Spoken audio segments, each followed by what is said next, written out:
Oh, interesting. That's the one that sold.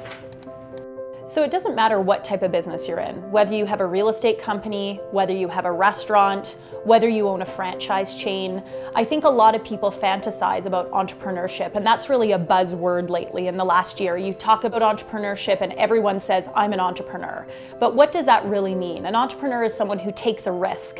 Well, if you're an entrepreneur taking a risk and you open up your business and the flashing yellow light of open is on, it doesn't mean that you're making money.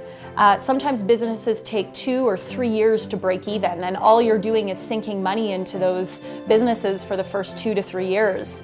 And so if you're thinking about going out and starting your business, it's really crucial that you talk to other people who are in a similar business to hear their story. Because I think a lot of people romanticize about starting your own business, but it's so important that you do your due diligence because it's not always romantic. At the time, it was pretty humble. We just wanted to kind of create a job, you know, open a small little business, a small little restaurant. It quickly took on a life of its own.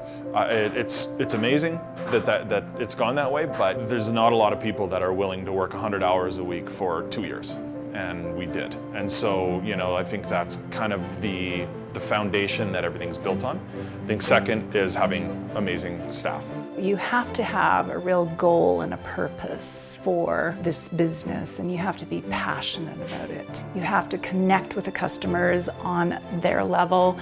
You have to be committed, and you have to be ready to go through the tough times and you know, make sure that you're committed to this, this project that you want to introduce.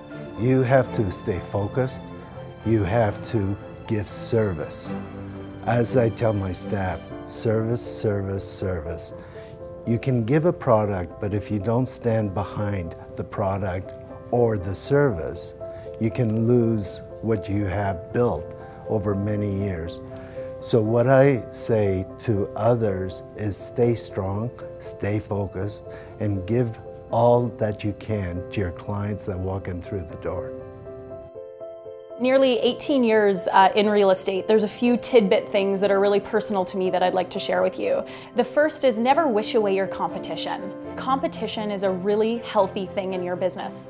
Nobody likes to be rejected, whether you've been in sales 1 year or 20 years. No one likes that feeling of saying no. However, healthy competition will make you want to be a better person.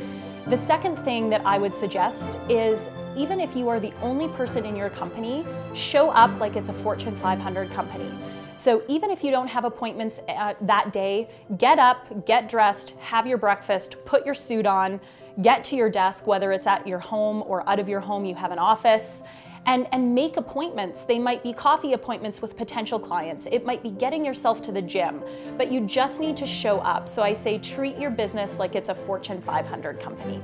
I think the third tidbit that I'd like to share with you that is really kind of close to me is if you don't believe in yourself, you can't expect anyone else to. And you have the power to create the life that you want, but only you. Every morning you wake up and you have a choice. You have a choice how you're going to treat people. You have a choice whether you're going to set your schedule and you don't.